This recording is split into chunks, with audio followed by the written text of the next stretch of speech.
Overall જે over the weekend જે developments આપણને જોવા મળ્યા છે, ફરી ટ્રમ્પના ટેન્ટ્રમ ટેરિફને લઈને ચાઇના પર એમણે જે અનાઉન્સ કર્યું હતું, યુટર્ન પણ જોવા મળ્યો એમના દ્વારા.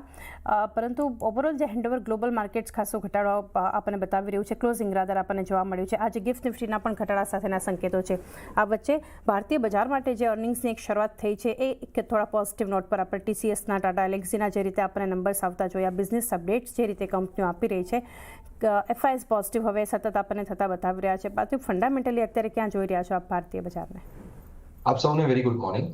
બસ આપણે રાઇટલી પુટ ઇન કર્યું કે it is Trump tantrum with U-turn, અને એવું જ થયું. Like all of a sudden ખબર નહીં એમને શું થયું, પણ ચાઇના ઉપર ફરીથી એ લોકો 100% ટેરિફ મૂકવાની વાત કરી. ચાઇનાએ તરત રેર અર્થ મિનરલ્સની વાત કરી in terms of the exports, અને again he is mellowed down. Even Mr. Vice President had to intervene. એટલે I think it is just a noise now. અને હવે કદાચ વર્લ્ડ ઓવર સ્ટોક માર્કેટ્સ આ પ્રકારના કોઈ એડવર્સ મૂવ્સ રિએક્ટ કરે છે ઇન ટર્મ્સ ઓફ કે હવે આ ઇવેન્ટ પછી what will happen to the markets. પણ I think markets are very resilient and markets are smarter in the sense કે દે નો કે કોઈ બી એડવર્સ ચીજ તે યુએસ ઇકોનોમીને જ હર્ટ કરી શકે. આઈ થિંક એવા સ્ટેપ્સ તો નહીં લે, કારણ કે આજની તારીખમાં પણ જોવા જઈએ તો US inflation is under control thanks to the fact કે લોકો multiple goods from China import કરે છે. China is the largest import partner, and more importantly at the cost at which they import, I think that is keeping the prices mellowed down in the US economy. I think investors have બહુ હવે આની ચિંતા ના કરવી. I think the good news that has happened is કે because of his tantrums with India, I think Indian government has become very very aggressive કે domestic economy ને stimulus કરે. I think આપણે જો GST 2.0, I think lot of people are undermining કે એની શું effect થાય, પણ I think with the lag આપણે જોઈશું કે એની બહુ જ પોઝિટિવ ઇફેક્ટ આપણને કન્ઝમ્પશનમાં જોવા મળશે. ઇન્ડિયામાં આજની તારીખમાં કન્ઝમ્પશનના બે બાસ્કેટ છે. One is premiumisation and second is the normal consumption. તો આજની તારીખમાં what needs to be kick started is the normal consumption, કારણ કે પ્રીમિયમ ગુડ્સનું તો હજી પણ ડિમાન્ડ ખૂબ જ સ્ટ્રોંગ છે, અને that is not a place where there is any problem. જે ટેક્સ કટ્સ ગવર્મેન્ટે લીધા છે, many people forget કે એની અસર નેક્સ્ટ યર વધારે જોવા મળશે. And this is the year where people will be filing for taxes for saving almost anything between 50,000 to 1.5 lakhs. એટલે એની અસર પણ આપણને જોવા મળશે. અને ઓવરઓલ આઈ થિંક અમારું એ માનવું છે કે lot of consumer related spending અને consumption related demand has formed a base. એટલે હવે આ બેઝથી આગળ જતા આપણને ગ્રોથ જ જોવા મળશે. So અમે definitely we are upbeat in terms of the Indian economy and the GDP growth going ahead. અને હવે કન્ઝમ્પશનની સાયકલ કિક સ્ટાર્ટ થવાથી that will add acceleration to the overall development. In terms of the stock market, yes, I think it is going to be a difficult market. Difficult market એટલે કહું છું કારણ કે જેમ છેલ્લા 3-4 વર્ષમાં આપણે જોયું કે almost all the sectors and lot of companies have oblige in terms of giving broad base returns. હવે એ જે રિટર્ન્સ છે ઘણું ફોકસ્ડ રહેશે. One will have to cherry pick the right companies, right stocks, focus on the growth, and sector rotation will be a lot faster. That is where it becomes very difficult.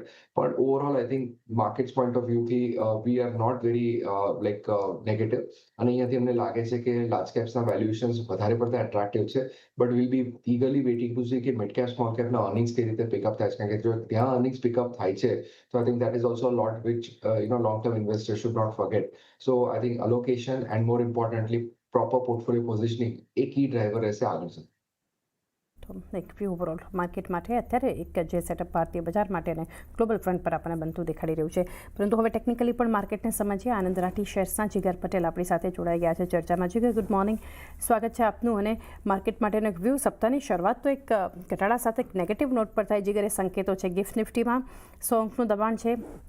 Global handover આપણને એક negative side પર આપણને આપી રહ્યું છે.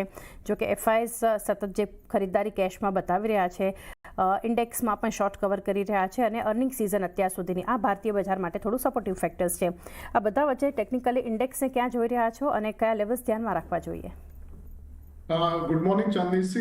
નિફ્ટીની અંદર no doubt આપણે last week એક સારું ગેઇન્સ જોયું છે, અને એક સારી વસ્તુ એ છે કે જે પ્રીવિયસ રેઝિસ્ટન્સ ઝોન હતો 25,150 ને 25,200 એના ઉપર કોન્ફિડન્ટલી આપણે બ્રેકઆઉટ લઈને ક્લોઝ પણ થયા છે.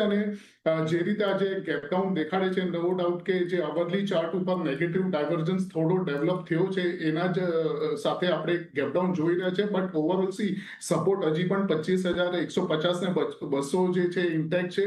એટલે નીચેના લેવલ્સમાં આગળ મળે છે 25,150 થી 200 સુધી તો બાય કરવાની જ સલાહ રહેશે અને સ્ટોપ લોસ જે રહેશે આપણે 25,000 ના નીચે રાખશું અને ઓવરઓલ જે રીતે લેવલ્સ મને દેખાઈ રહ્યા છે 25,450 થી 25,500 સુધીના લેવલ્સ આપણે નિફ્ટીમાં જોઈ શકીએ છીએ. In terms of bank Nifty similar kind of setup છે બટ થોડું વધારે ચાલી ગયું છે compare to the Nifty. But overall આની અંદર પણ જે પ્રીવિયસ સ્વિંગ હાઈ હતો 55,000 અપ્રોક્સિમેટલી 850-900 ના ઝોનમાં અને ત્યાં આગળ જ આપણે ગેપ અપ ઓપનિંગ જોઈ હતી એટલે આ એક મેસિવ સપોર્ટ રહેશે નેક્સ્ટ 10 થી 12 દિવસ માટે. લેવલ્સ છે 55,800 ના અને ઓવરઓલ ઉપર જે રેઝિસ્ટન્સ એક્સપેક્ટેડ છે 57,500 નો છે. એટલે બેંક નિફ્ટીની અંદર ઇન કેસ આજે કે તો કાલે અગર એક પુલબેક આવે છે સમવેર નિયર 56,300 કે 56,200 સુધી તો બાય કરવાની જ સલાહ રહેશે. સ્ટોપ લોસ 55,800 ની નીચે રહેશે અને ઓવરઓલ જે મને હાયર સાઇડ લાગે છે